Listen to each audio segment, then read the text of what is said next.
The Indian government has committed itself very strongly to the philosophy of detect, delete, and deport. We heard the Minister of State for Home Affairs say recently that there are 20 million illegal Bangladeshis in this country. More recently, at an election speech in Rajasthan, we heard the president of the Bharatiya Janata Party use some very colorful language for Bangladeshis living in India, calling them termites who had to be weeded out and sent back. Bangladesh, in fact, is the one neighbor with which India has had a good relationship over the last few years. Is the shrill political rhetoric in India damaging this delicate bilateral relationship between India and Bangladesh? Joining us at the India Today East Conclave, I want to welcome and introduce Professor Dr. Gowher Rizvi.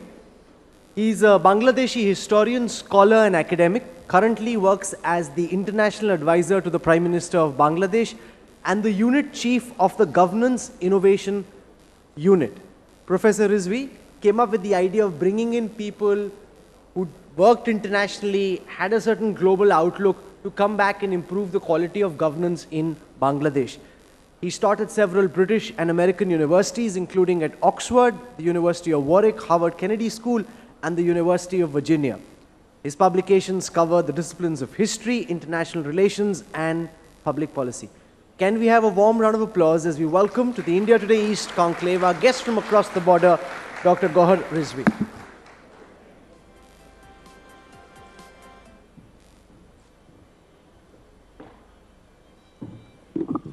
Dr. Rizvi, welcome.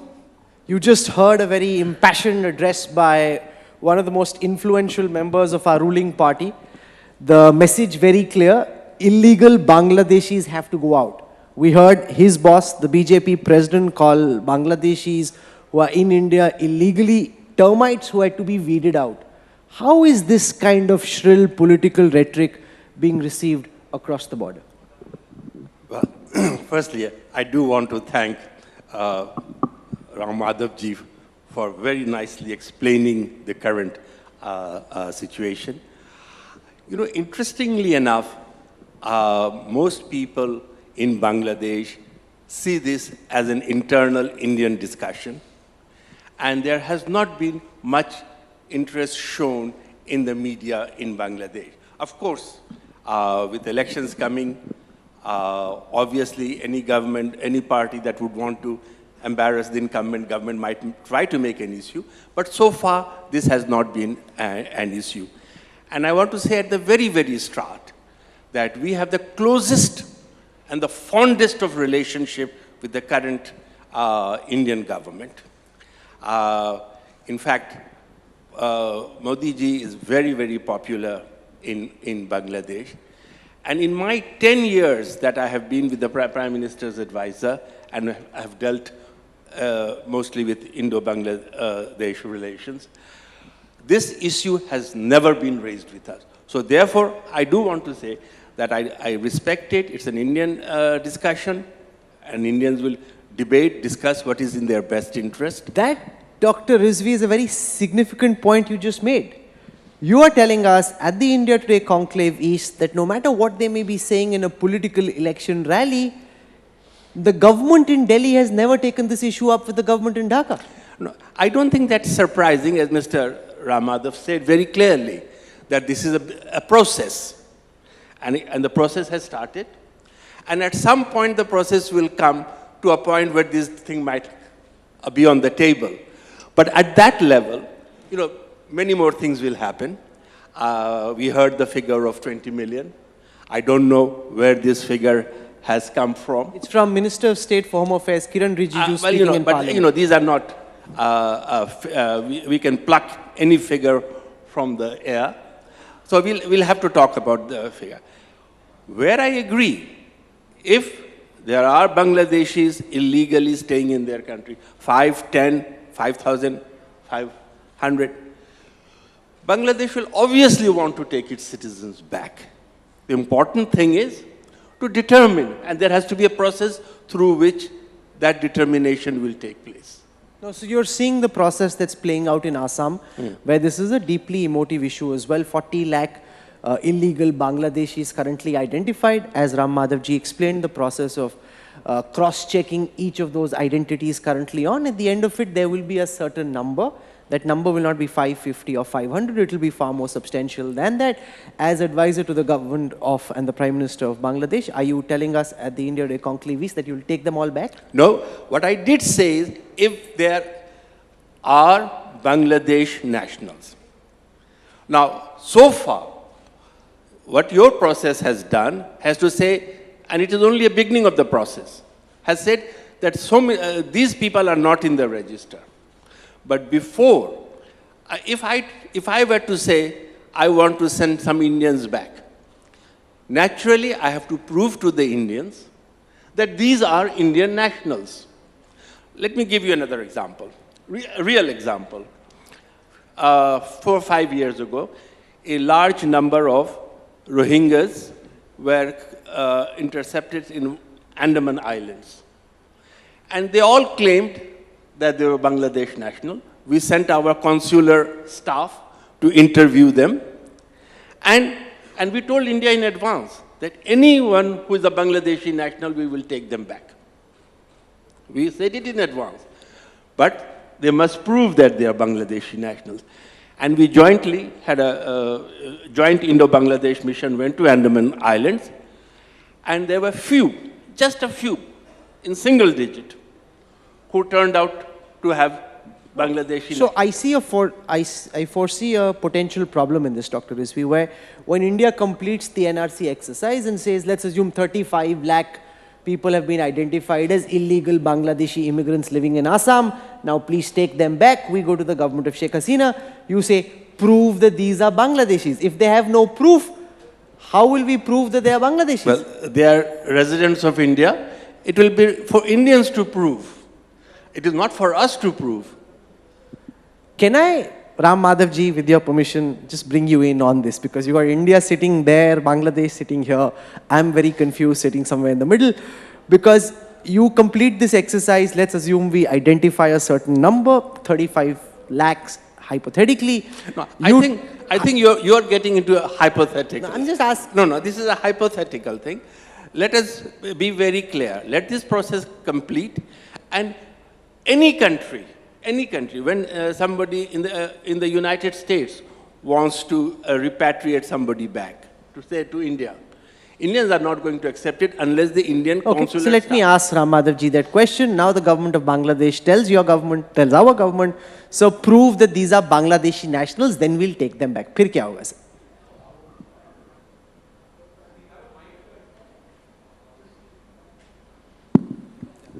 Yeah, what Mr. Rizvi is saying is in a way the process that needs to be followed at the government's level. There's no doubt about it. You cannot push people into another country without that country accepting them.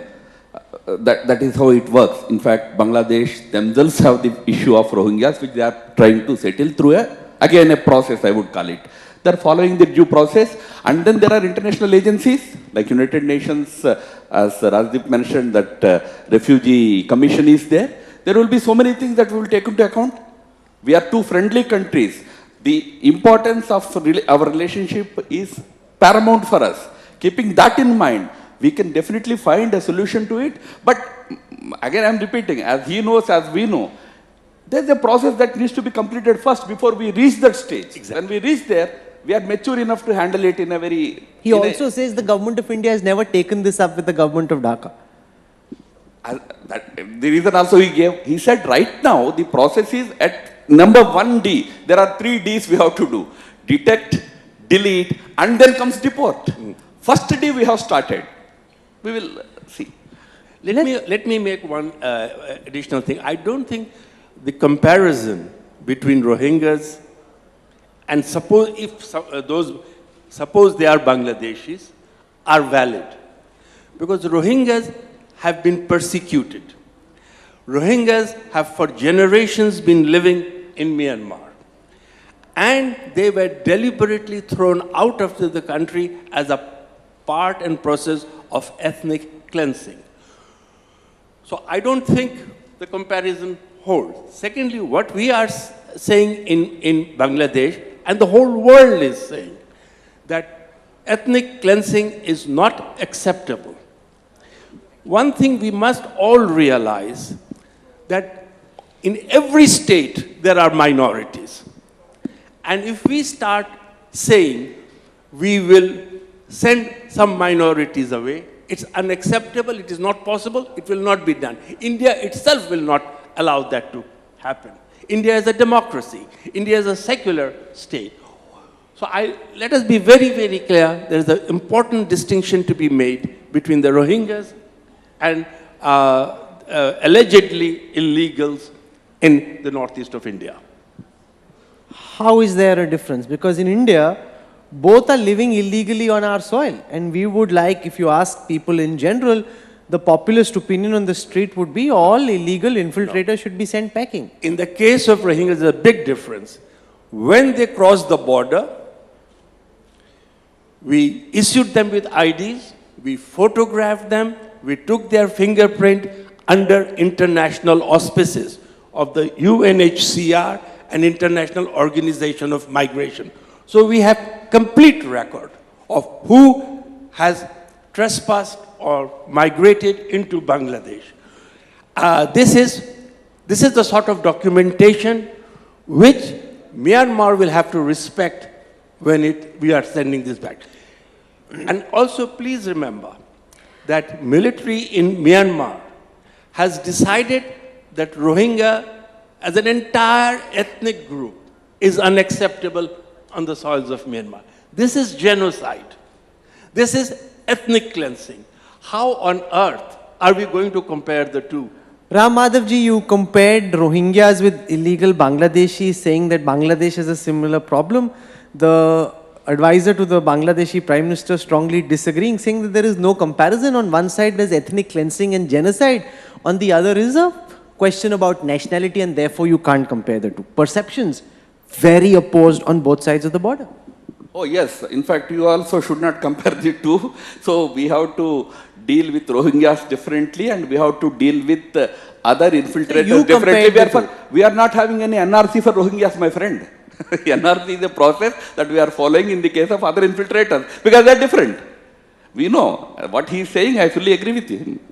Nice. It's good to see India, Bangladesh, Bonami. That's the one neighbor with whom we still have an equation which is in order, and thank God for that. Tell us, Dr. Rizvi, you have 6.5 lakh Rohingyas who crossed over just over the past few months. Before that, over several years, 3.5 lakh Rohingyas crossed over into Bangladesh, leading to a number of about 1 million or so. How does Bangladesh intend to deal with Rohingyas living on your soil? See, the immediate burden of hosting and looking after 1 million Rohingyas has fallen on our shoulder. And I think our Prime Minister has shown to the world what a humanitarian gesture should look like. We are not a wealthy country. We are probably the most densely populated country in the world. But her statement in the parliament is, we will share our meals with them. We will eat half the meal and we will give them the other half. So that was the gesture that our Prime Minister showed. But the problem is not entirely Bangladesh's. It's a global problem. It is the whole world's responsibility to ensure that these Rohingyas are repatriated back to their homes, to their land, to their family, to their country. And happily, India itself is one of our major allies that is helping and facilitating the process. Are you then disappointed? You're calling this a global problem. Are you then disappointed, Dr. Rizvi, that India, a country arguably richer and bigger than Bangladesh, is not showing the same kind of compassion in sharing means as a country like Bangladesh, which is smaller and less affluent? I don't think I want to go to comment on that. And I don't know which population you are referring to. But as far as Rohingyas are concerned, it is a global problem. Because let us pause for one moment. If we start accepting genocidal deportation of a minority, where do we draw the line? Today, there is not a single state in the world which is homogeneous. We are all heterogeneous, multinational, multi-ethnic, multilingual, multi-religious.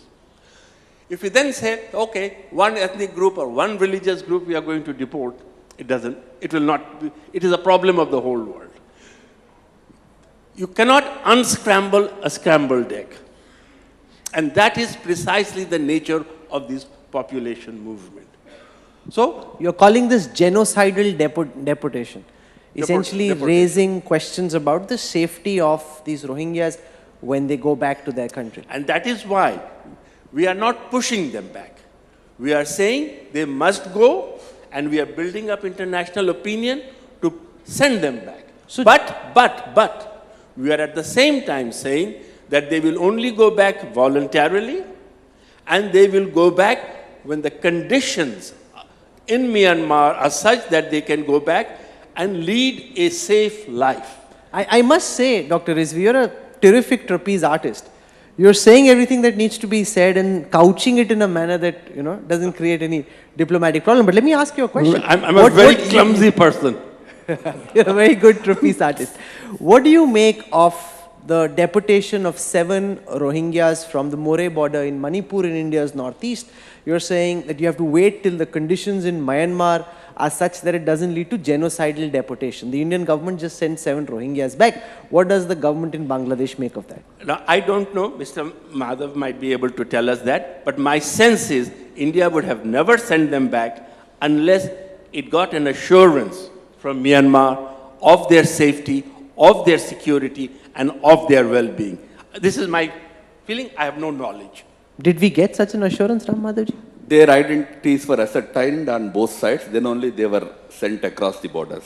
No, I think his question is different. Of course, the identities were certain. Are we certain that once they go back to Myanmar, they'll be safe and they'll not be part of the genocide? Yeah, that's what he is also saying.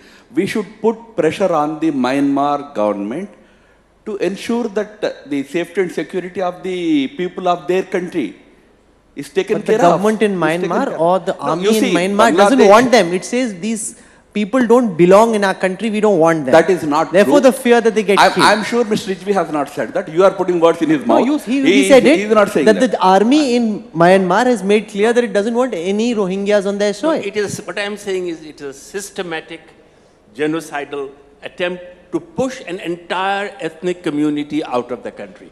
And this is not only morally and ethically wrong, but no country in the world should accept this because it would set a precedence whereby any country which it doesn't like, you remember not very long ago, what did Idi Amin do?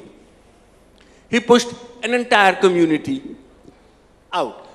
Can we allow such things to happen? No. And that is why India, Bangladesh, as much as EU and United States have equal responsibility in ensuring that people of Rohingya origin who are of Myanmar national, they should go back to their homes. And that's the whole challenge for the international community. So tell me, how is the government in India working in partnership with the government in Bangladesh to make it possible at a time when the Janta in Myanmar has made very clear it wants no Rohingya Muslim on its soil, or no Rohingya on its soil? We have seen many governments in the world have said and behave like this. Let me say how India is helping us. In the first way, India has been very generous in supplying food and relief material to the camps, Rohingya camps. Secondly, India has offered to build homes in Myanmar. So when Rohingyas go back to their homes, they will have homes too. And we are working together with the international community to ensure that they will be safe when they go back, and they will go back under international supervision. Now, when you say that the military has decided that they don't want them, well, if they really persist, as you can see, this is now before the International Court of Justice. Countries are slowly thinking about sanctions, denial of visas, refusal, eventually investment, market access. Now, when we put all these pressures together, you know, these tin pot generals will collapse in no time. Ram Madhav ji wants to make a quick point. No, and I have a suggestion, Ram Madhav ji. Aapki kursi yahin le aate. You've been a active member of this. I'm just adding just one small statement. Sir. See, there are a large number of internally displaced Rohingyas also in Myanmar, in Rakhine province.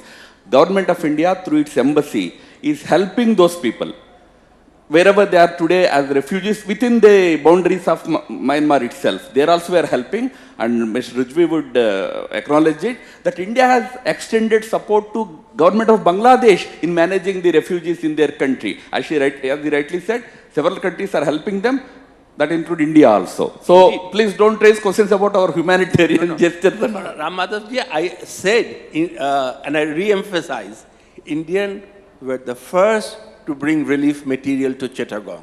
There's no question. And Japan is building large number of houses.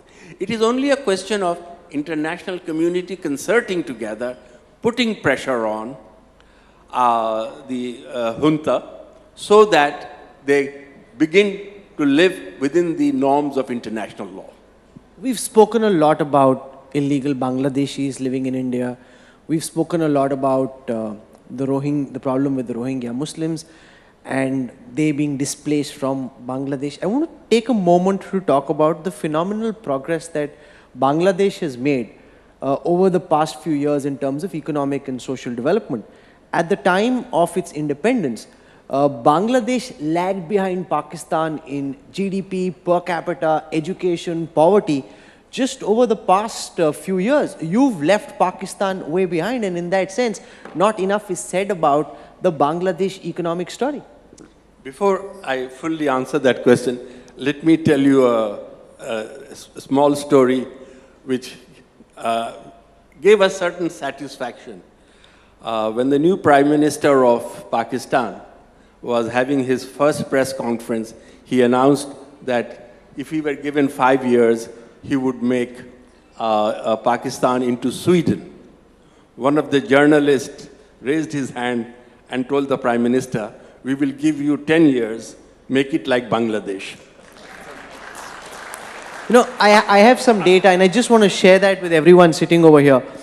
When Bangladesh won independence from Pakistan in 1971, its industry accounted for 6% of its GDP in comparison with 20% for Pakistan.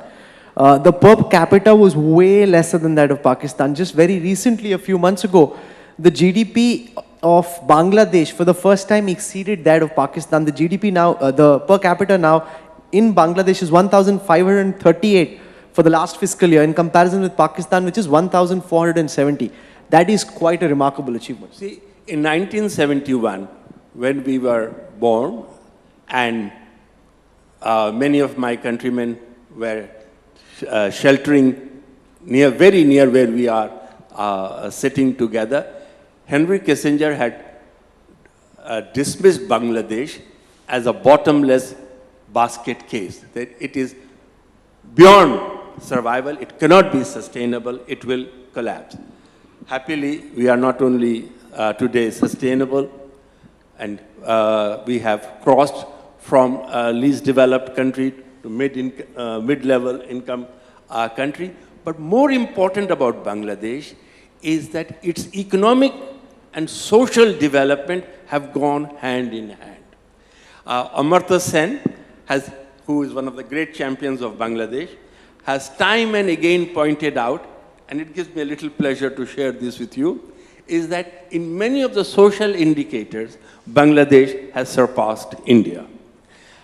So that is...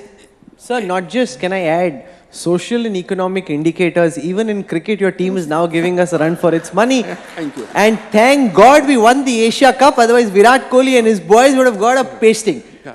But you know, thank you for that. And if you remember, in 1970, until 1971, there was not a single Bengali who ever was considered good enough to play for Pakistan. And I must say that it gives us so much delight now that an India-Bangladesh cricket match is more riveting than an India-Pakistan match because of how bad the Pakistani cricket team is. But I want to share what I want to share with you is my greatest satisfaction is that, you know, with a comparable per capita income.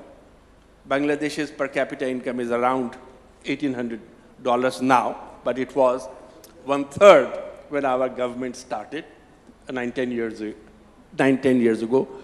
We have achieved two things which no country in the world with comparable per capita income has been able to achieve.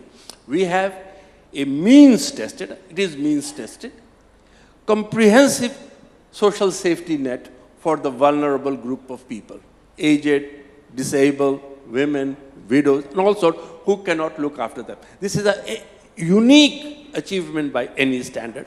The other thing is, we now have, again I will use the word basic health care, universal basic, free basic health care for all our citizens.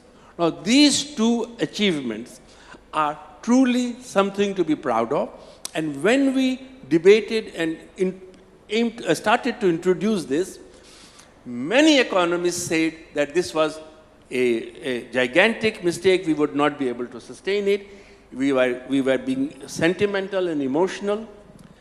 Today, the same economists are telling us, because we insisted on growth and distribution to go hand in hand, our growth has actually accelerated.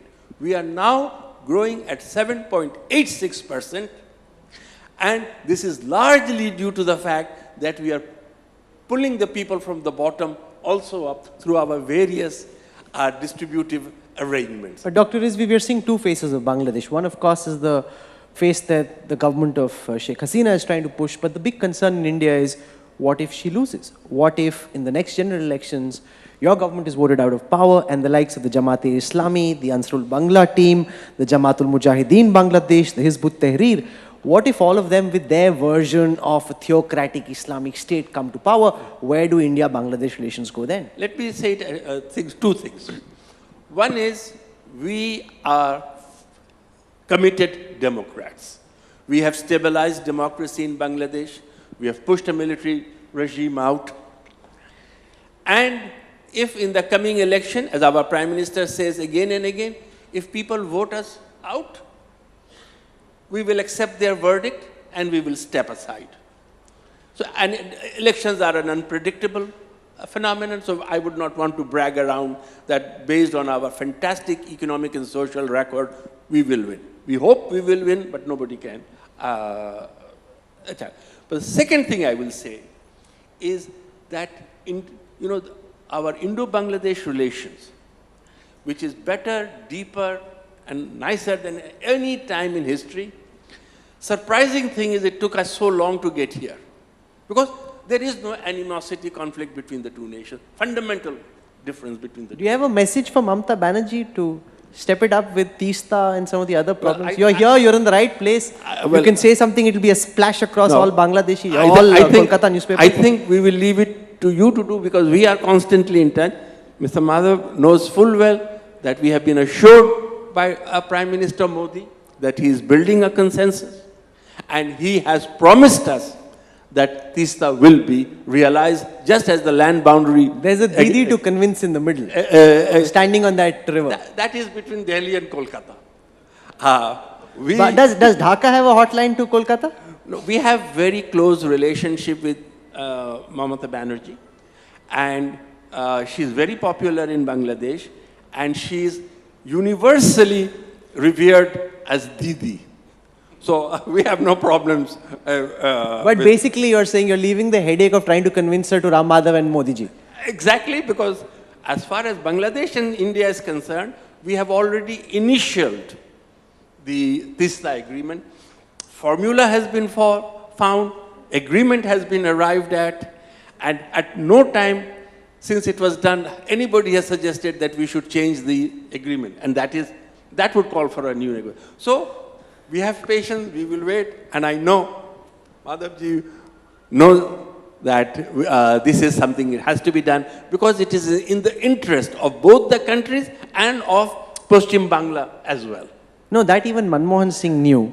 Ram Madhavji, since you've been such an active participant in this session, can I get you to try and give us a sense of when you believe this may happen? Will Modi ji be able to convince Mamta di? Now he's smiling and wondering whether he should pick the mic on. No, we all have been working towards honoring that commitment given by the Indian government to government in Bangladesh. It's a Salman commitment that we will share the waters of River Teesta. Whatever small challenges are there, they will be overcome. We are committed to implementing that. So, I want to use just very little time that we have left to talk about how economic cooperation between India and Bangladesh is growing. I don't know how many people here know that there's a place called Godda in Jharkhand where the Adani Group has a power plant which is producing power in India, but that is being supplied to Bangladesh. The Ambani Group is doing the same. We're seeing water routes being opened up. We're seeing road routes being opened up. To what extent do you believe, and this is very important to our government in India, Dr. Rizvi, can Bangladesh play a role as a gateway to India's northeast? Indeed. Let me first say that what Sheikh Hasina has successfully done has convinced, to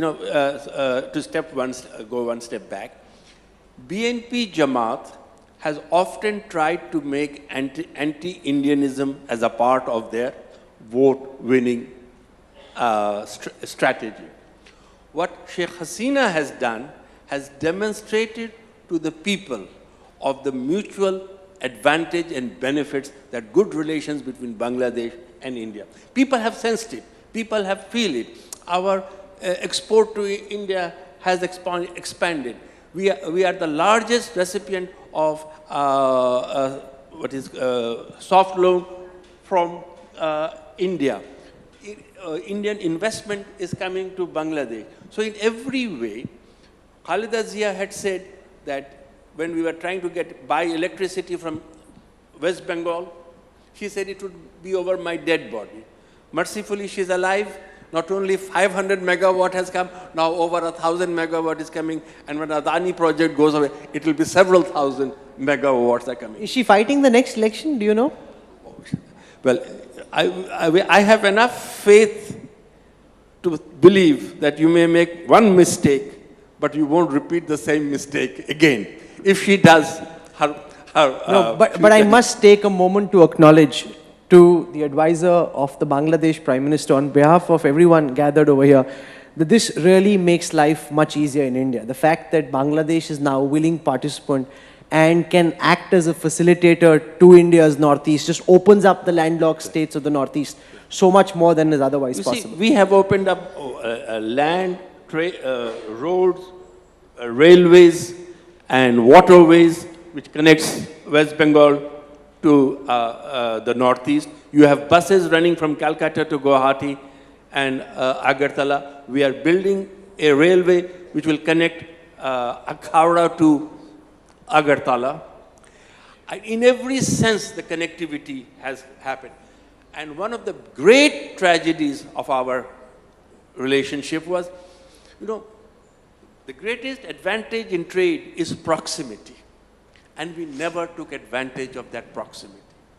Now that our economy is totally, fully open to Indians, India has given us unrestricted access to the Indian market. Potentials are being realized. And for the first time, people of Bangladesh are experiencing in their daily life the benefits of this relationship. So I am really confident that it is a sustainable relationship. You may say what you like. At the end of the day, it is in our best interest. Bengalis realize it, and of course, our friends in India realize it, that it is to our advantage. And for us, it is a great advantage to be sitting in the middle, not only providing you access to the northeast, but we are also, Indian businesses are coming and investing in Bangladesh, so that on the one hand, they can export back to India, taking advantage of the free access to the market. On the other hand, same product, they can push it to the northeast at a much more reduced cost. While we are delighted with some of these things, Dr. Rizvi, sitting where we are in India, we're also concerned about the murder of the likes of Shehzawan Bachchu, Washikur Rahman Babu, Ananta Bijoy, Avijit Roy, Faisal, Dipan, Washikur Rahman, Ananta Bijoy Das, Niloy, Neil, I can go on. 1,471 attacks on religious minorities in Bangladesh is of concern to us. Secularists, bloggers, intellectuals being attacked by hardline fundamentalists in your country, sir. You know, what you have just said is deplorable. There's no question about it. There's no thing. But from the Prime Minister's office, I am largely responsible. Moment any such incident is reported, we reach out there. When houses have been burned, etc., we rebuild it.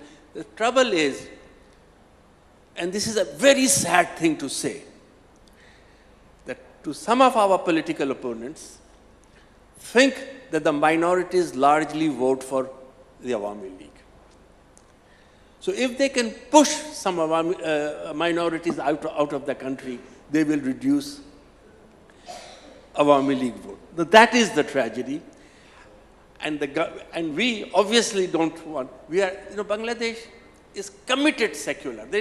About our secularism, there is no two opinion. No matter what Jamaat BNP wants to say, secularism, there is no compromise.